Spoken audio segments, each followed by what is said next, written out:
Hi friends, ಇವತ್ತು ನಾನು ನಲ್ಲಿಕಾಯಿ ಎಣ್ಣೆ ಮಾಡೋಣ ಅಂತ ಬೆಟ್ಟದ ನೆಲ್ಲಿಕಾಯಿ ಹಿಡ್ಕೊಂಬಂದಿನಿ. ನೋಡಿ, ನಲ್ಲಿಕಾಯಿ ಸಣ್ಣಕ್ಕೆ ಎಷ್ಟು ಚೆನ್ನಾಗಿದೆ ನೋಡಿ, ತುಂಬ ಚೆನ್ನಾಗಿ ಬೆಳೆದಿದೆ ನೆಲ್ಲಿಕಾಯಿ. ಇದು ಒಳ್ಳೆ ಘಮ ಇದೆ. ಇದು ಕ್ಲೀನಾಗಿ ಮಾಡಿ ತೊಳೆದು ಹಾಕಿಟ್ಟಿದ್ದೀನಿ ನಾನು.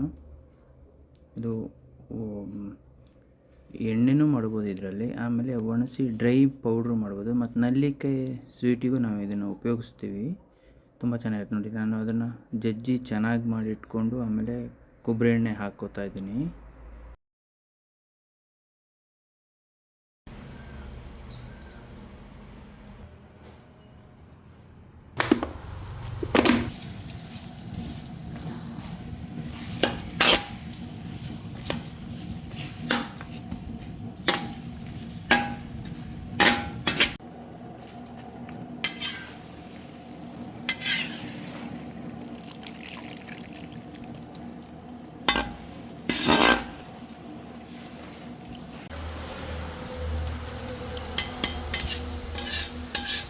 ನೆಲ್ಲಿಕಾಯಿ ಅದು ಘಮ ಬಿಟ್ಕೋತಾ ಇದ್ದೀನಿ. ಇದು ತುಂಬ ಚೆನ್ನಾಗಿದೆ.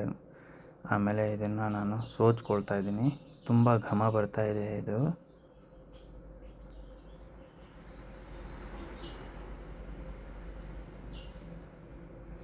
ನಮ್ಮ ಹತ್ರ 100 ml ಬಾಟ್ಲಿ ಲಭ್ಯ ಇರುತ್ತೆ.